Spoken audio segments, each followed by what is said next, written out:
2018 оны өнгөрсөн 6 дугаар сард Thomson Reuters-ийн сэтгүүлчтэй хамтраад одоо энэ иргэдийн орон байртай байх эрх зөрчигдсөн асуудлаар нэг юм баримтат нэвтрүүлэг нийтлэл гаргахад бас оролцох юм боломж завшаа надад тохиосон юм аа.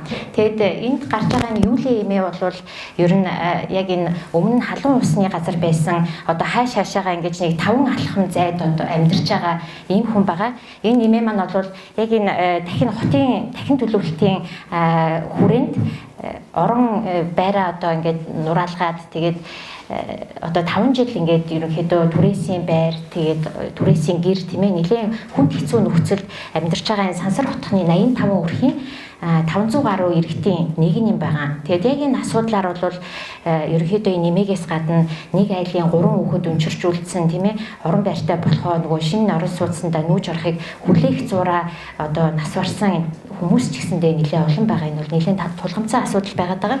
Тэгэхээр энэ дараагийн зурган дээр болохоор 14 оны 10 дугаар сард яг энэ Сансар хотгонд дахин төлөвлөлт эхлүүл шав тавих ёслол болж исэн байлаа. Тэгээд тэр үед бас нэлээд хэвлэл мэдээллийн хэрэгслүүдээр гараад зурагтаар гараад сайтууд дээр мэдээлээд тэгээд ерөнхийдөө тухайн үеийн улсын хурлын гишүүн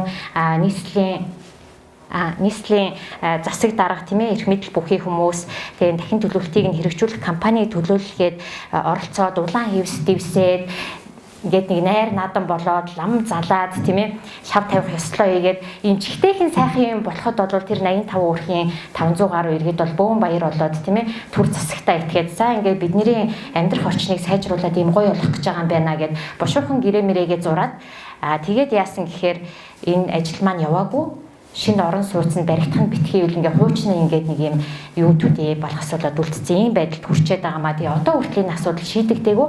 Тэгэхээр энүүгээр юу хэлэх гээд байгаа юм бэ гэхээр бид нар ингээд зурагт үздэг тийм ээ бүгдээрээ бас сонио уншдаг. Тэрэн дээр бидний хамгийн их харж байгаа хүмүүс ихээр дандаа юм шийдвэр гаргах төвшний эрх мэдэл бүхий хүмүүсийг бид нар нэлээд хардаг. Бүр танил болсон байдаг тийм ээ. Нэг л одоо царай зүс царай дүр төрх ингээ ахин дахин давтагдаад л яваад идэг. Үүний цаана болохоор яг нөгөө энгийн иргэд маань одоо түрүүн бас LGBT төвийн анараа хэлжсэн те одоо жишээлбэл нийгмийн цөөн үндэсний цөөнхийн асуудал ч гэдэм үү те хүний эрхтэй холбоотой асуудлууд яг энэ иргэд олон нийтэд тулгамдаад байгаа асуудал нь бас тодорхой хэмжээгээр орхигдох тохиолдол байгаад байдаг. Мөх сайхан багш түрүүн хэлсэн тийм ээ үзэл бодлыг хааж боох нь ямар одоо үр дагаварт хүрч болдгийг. Тэгэхээр хэвлэл мэдээлэл ер нь сэтгүүлчид маань бас тэрийг хааж боохгүй маа гэхэд орхигдуулснараа бас ямар үр дүнд хүрч болдгийг тэгээд тэрийг шийдэх ямар гарц гаргалгаа арга зам байгааг өнөөдрийн одоо энэ итгэлээр бас ярихыг зорж байна л да. За тэгэхээр энэ багш нарын ажил хаялт бас ерөн саяхан өрнөсөн жишээ тийм ээ. Энэ жишээгээр бүгдээрээ жишээ татаад үзэхэд бол за бид нар ингээд нөгөө олон нийтийн эрх ашигын төлөөг сэтгүүл зүй гэд ботохоор олон нийтийн эрх ашиг бас олон нийтийн сонирхож байгаа юу зүйл гэдгийг ялгааг нь бас нэлээ гаргаж харах хэрэгтэй болоод байгаа. Тухайлбал за одоо багш нарын ажил хаялаа тийм ээ. Тэгээд нөгөө эцэг эхчүүд ялангуяа цэцэрлэгийн бага насны хүүхэдтэй эцэг эхчүүд маш олон бараг л бүгдээрээ байгаа тийм ээ залуучуудад.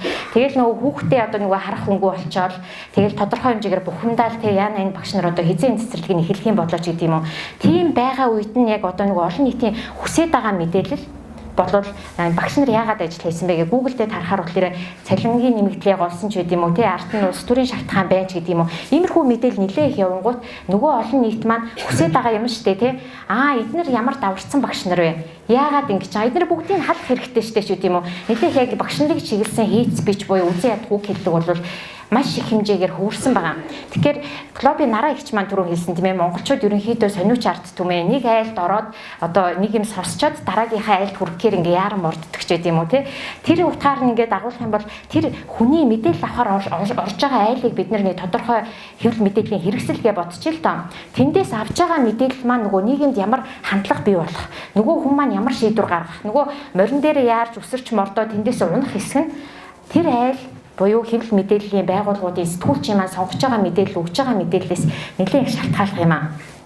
Тэгэхээр энэ багш нарын тал дээр гэвэл яг яагаад ажил хийсэн тийм ээ яг ямар асуудал тулгамдаад байгаа тал дээр бол маш цөөхөн ер нь бол яг миний санаанд гарах байг уншигчийн зүгээс бол би нийтлэл нэвтрүүлэг олж хараагүй харамсалтай. Тэгээд энэ Америк одоо 9 дугаар сарын Times сэтгүүлийн юун дээр бол Америкийн багш нарын тулгамдж байгаа асуудлын талаар бол нэлээд юм том өгүүлэл гараад тэгээд энэ яг багш нартайгаа ярилцлага хийгээд багш нарын амьдралын талаар бол нэлээд юм даацтай юу гаргасан байдیں۔ Бүр ингээд нөгөө нүүрээ ингэж өгөөд Тэгээд эндээс бол би өмнө нь бас ер нь нэлээд дутууд өлмөг бодож исэн байлээ. Өмнө ингээл ер нь өнгөрсөн жилээс эхлээл Америкт багш нар бас ажил хаях гад байна, жагсаж цуглаад байна, тий цалингаа нэмүүлэх шаардлага тавиад байна гэдгийг харчаад энэ Америкт одоо тий ингээд гайгуулмаар одоо жишээлбэл Монголын багштай харьцуулахад гэж одоо тэгж бодож байлаа л да. Тий яг энэ тайм сэтгүүлийн би өгүүллийг уншаад бол нэлээ ингээд нэг үзэл бодол маань өөрчлөгдсөн байхгүй.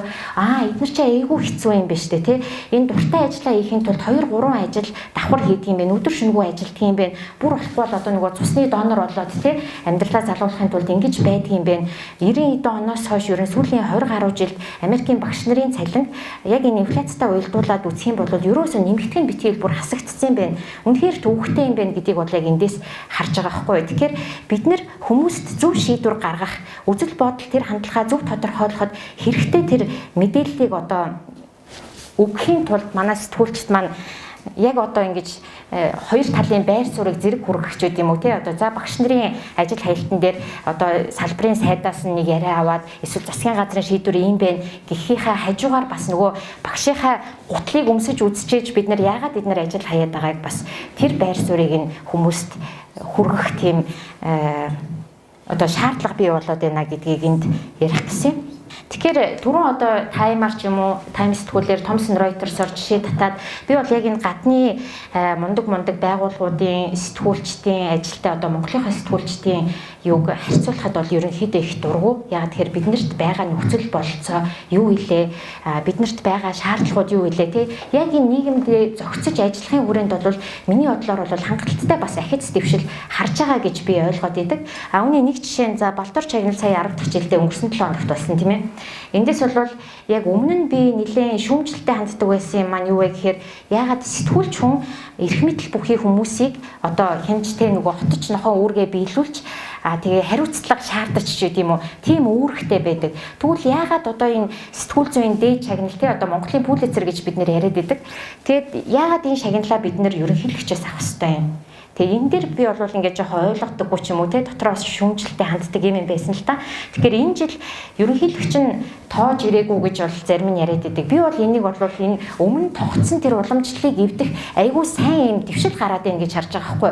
Болио л доо. Яагаад бид нэр ерөнхийлөгчөөс авах хэрэгтэй юм те? Ингээд гоё биш те. Хоёр дахь нэг яг энэ Балдуур чагналын хүрээнд юу ажиглагдсан бэ гэхээр энд бол яг нөгөө хүний эрхийн асуудлаар бичсэн гэр бүлийн хүчээр хийлэл, ураг төрлийн хүчингийн асуудал тэгээд хүн худалдаалах гэмт хэрэг бэлгийн мөлчлөгч гэдэг юм уу тий. Тэгээд эмэгтэйчүүдийг одоо нөгөө эмэгтэйчүүдийн манлайллыг дэмжигч гэдэг юм уу ийм чиглэлийн бүтээлүүд бас нэлээд олон гарч ирсэн. Тэгээд энийг бас би тодорхой хэмжээний ахиц дэвшил гараад байна уу да гэж хараад маш их баяртай хүлээж авч байгаа. За тэгэхээр дараагийн юм маань энэ дээр бол хүүсийн тэгшэрх төв манлайлаад санаачлаг гаргаад тэгээд хуульчдын холбоотой манай Монголын эрен сурвалжлах сэтгүүл зүйн төвөөс бас оролцож байгаа 20 эмэгтэй сэтгүүлч 20 эмэгтэй өмгөөлөгчийг яг энэ хохирогч төвтэй мэдээлэл ба өмгөөлөлгээд ийм чадваржуулах сургалт тэгээд тэрнийхээ хүрээнд яг энэ группийнхаа сэтгүүлчдийг өмгөөлөгчтэйгээ холбоод тэгээд хамтраа одоо нөгөө бүтээлүүд дээр нь зөвлөх тусалцаа өгөх тийм ээ иймэрхүү ажлыг болвол хэрэгжүүлж ирж байгаа. Тэгээд энэ нөгөө түрүүн дурдсан Балдуур чагналаас жишээлбэл манай энэ группийн идэвхтэй одоо 20 гишүүний 3 нь шагнал авсан байгаамаа яг энэ сэдвийнхаа хүрээнд нийтлэл нэвтрүүлэг бэлтгээд. Тэгэхээр энэ бол одоо манай одоо бид нар сайндаа ч юм уу те гэж хэлэхгээгүй юу гэхээр нөгөө өөрийгөө хөгжүүлэхийг хүсдэг, юм сурахыг эрмэлздэг, мэрэгжлийн хүмүүсээс нь судалгаа мэдээлэл баримт зөвлөгөөг авахыг хичээдэг юм сэтгүүлч бас байдаг юм аа. Тэгээд тэд нар маань олширч байна гэдэг бас нэг юм сайн хандлага харагдаад байгаа. Юу гэхээр одоо яг энэ өнгөрсөн 7 хоногт хийсэн яг энэ сургалт хилцүүлгийн үеэр бид нэр 20 сэтгүүлчээ урих гад тэгээ өмнө сургалтанд орж исэн 20 сэтгүүлчд маань зарим нь амжихаа болсон болохоор дахиад хүмүүсийг бас нэмж урьсан л та. Тэгэхэд яасан гэхээр бүр нөгөө хүний тоон хэтрээд сүүлдээ нөгөө ангитаа багтахаа байгаад тэгээд нөгөө тарах материалууд маань ч гэсэн хүрхээ болоод юу энийг харуулж байгаа вэ гэхээр манай сэтгүүлчдийн маань хандлага нөгөө өөрийгөө хөгжүүлэх тэр юунд бол айгүй сайн болж ирж байна гэдгийг бол харж маш их баярлсан. Тэгээ энэ дээр бас нэг юм сэтгүүлчд маань хэдийгээр өөрийгөө хөгжүүлээ гэд тэ мэрэгжлийнхаа байгууллагуудтай хамтраад мэдээлэл аваад ийм сайхан даацтай нийтлэл нэвтрүүлэг бүтээ гэсэн хүсэл зорилго нь байгаа ч гэсэндээ тэр бас нөгөө редакцаас айгүй шалтгаалаад байдаг. Яасан бэ гэхээр яг энэ өнгөрсөн 7 хоногийн хилцүүлэгт маань ирсэн 2 сэтгүүлч маргааш нь ажилласаа гарсан. Ягаад тэгэхээр нөгөө редакцаас нь яхаараа бид нар та нарыг сурах гэж цалиу өгч байгаа юм уу? Яхаараа та нар хоёулаа явдгийн яшгил байна шүү дээ тий. Та нар өдрийн 5 мэдээгээ хий, нийтлэлээ бич, ийм сургалт хилцүүлэх та нарыг явуулах цаг мөнгө байхгүй. Би манайх бол бизнесийн байгууллага. Тэгэхээр нөгөө редакц маань өөрсдөө бас нөгөө хүмүүсийнхаа сэтгүүлчдийнхаа хөгжлийг дэмжихгүй тий. Тодорхой хэмжээгээр ажлын ачааллаар дарж хааж боох ийм асуудал маань бас тодорхой хэмжээгээр энэ ажилд бол саад болоод идэг. Тэгэхээр сэтгүүлчийн маань одоо нөгөө хувь хүний ирмэлцлээс гадна давхар бас нөгөө редакцийн хараат ус те бие даасан байдал авч гарах яг нөгөө олон нийтийн эрх ашигын төлөө үйлчлэх гэдэг маань бас редакцаас нэлээд шалтгааллах юм байна. За энэ дээр бол тэнд сууж байгаа хүн Ким дарга байгаа. Өнгөрсөн жил болсон Монголын олон улсын ерөн сурвалжлах сэтгүүл зүүн хуралд орлон ирж оролцсон байгаа Монгол. Тэгээд энэ Ким дар би 2010 онд их хорийн уулзалт Сөүлд болоход одоо Солонгост очичоод бас нэлээд гайхажсэн л да. Яг тэнд ингээ хэвлэлийн хурал юм хум хийгээд ингээд тэр сайд нараас жишээлбэл яриа авахтаа асуултаа бараг сарын өмнө өгсөн баг. Тэг ингээд нөгөө асуултуудаа дугаарлаад өгсөн нөгөө гадаадын сэтгүүлчд шүү дээ, гадны сэтгүүлчтэй. За одоо нэгдүгээр асуултаа мөгчмөг асуугаараа, хоёрдугаар асуултаа одоо Ганагийн тэр асуугаараа ч гэдэм үү те. Тэг би тэрийг харчаад нөгөө солонгос сэтгүүлчтэй уулзаад хүүе танад ч одоо ийм байдаг юм уу те. Ямар сони юм бэ гэдэг. Үнэхээр одоо нөгөө засгийн газар нь хэвлэл мэдээллийн байгууллагуудаа тэр нөлөөлөл гэдэг утгаараа бол Монголд чинь хамаагүй илүү юм биш үү те. Монголд бол сэтгүүлчид хэвлэл мэдээллийн байгуул бид нар бол өстэй дураараа байдаг юм биш. Энд илүү хэцүү байдаг юм байна гэдэг бодол яг тэр үед төрчихсэн л да. Тэгээ Ким дарга бол яг KBS телевизэд Ким эрхлэгч KBS телевизэд ерэн сурвалжлах сэтгүүлчээр 20 гаруй жил ажиллачаад тэгээ яг энэ бодлогын одоо энэ засгийн газраас хэтэрхий хараад байгаад байна. Яг энэ бие даасан хараат бус редакцийг бий болгоё тий. Дэлхийн олон орнуудад яг энэ бие даасан төвүүд байгаад байна. Ингээд аюу гоё ингэж чанартай сэтгүүл зүй тий ерэн сурвалжлах юм байдгийн байна гэдгийг харуулъя хиймээр байна гэд. Тэгээ ерөнхийдөө нэг 8 сэтгүүлч нийлээд 12 онд 2хан камертай тусдаа гарсан байдیں۔ Солонгост. Тэгээд эхлээд нөгөө YouTube энтрээр ингэж хийсэн бүтээлүүдэд цацаж мацаад олон нийтийн дэмжлэгийг маш их авсан. Тэгэхээр ер нь эзнээс хараат байдлаас гадна бид нар бүгдээрээ мэдж байгаа ялангуяа хэвлэлийнхэн рекламаас хараат байдал гэж юм асар хэцүү юм байгаад байдаг тийм. Нэг юмний талаар бичих гэхээр тэр нь одоо айгүй том банк тийм тэр нь хамгийн том реклам олгогч нь тэрний мөнгөөр нь одоо сэтгүүлчдэд цалинжуулдаг ч гэдэм үү тийм. Тэгэхээр эднийх Newstapa болохоор реклам авдаггүй. Солонгосын ерэн сурвалжлах сэтгүүл зүйн төв. Тэгэд одоо хэдхэн жилийн хугацаанд одоо ямар байдал төрсөн бэ гэхээр 50 гаруй маш чадварлаг сэтгүүлчид болон судлаачид дата аналистууд ингэж бүгдээрээ хамтдаа яг энэ маш их хэмжээнд одоо энэ дэлхийн хэмжээний сайн туршлага, Азийн сайн туршлага болж байгаа. Тэгээ эх 7 хоногт олон улсын ерэн сурвалжлах сэтгүүл зүйн хурлыг хийгээд одоо 50 гаруй орноос 400 гаруй сэтгүүлчийг цуглуулж юм хурл хийх гээд ингэ байж байгаа редакцийн байгаамаа. Хэвлэлийн эрхчлөлөө манад одоо яг ямар хуу байгаа энэ индекс дээр. Тэгэхээр манайх бол 71-р байранд байгаа. Тэгээ сүүлийн 2-3 жилд ерөнхийдөө нэлээд хуралцтай байгааг бол дурдсан. Солонгост болохоор өнгөрсөн жил бүр 20 байраар ахиад 43 дугаар байранд орсон байгаа. Тэгэхээр энэ одоо том хэмжээний ахиц дэвшлийг гаргахад бас Newstapa буюу энэ солонгосын ерөн сурвалжлах сэтгүүл зүйн төв нэлээд үүрэг гүйцэтгэсэн болов гэж хардаг. Зөвхөн одоо нэг нь ингээд гайхалтай сайн амжилттай юмаа хийгээд те олон нийтийнхээ эрх ашигт үйлчлээд ингээ ирэхээр бусад одоо редакцууд бас дагаад чадахчих, сайжрах юм тохиолдол бас ажиглагддаг л да. За тэгэхээр ерөнхийдөө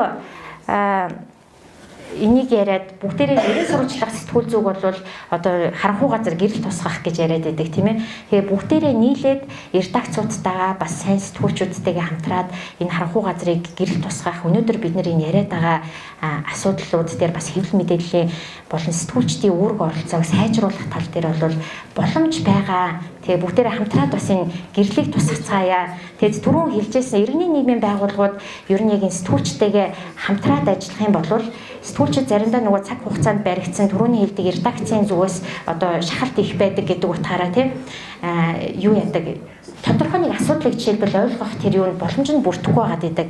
Энэ тал дээр манай иргэний нийгмийн байгууллагууд бас тусалцаа үзүүлээд хамтраад явах юм бол боломж нэлээд харагдаад байгаа гэдгийг хэлээд ингээд хэлтгэлээд босгоё. За баярлалаа.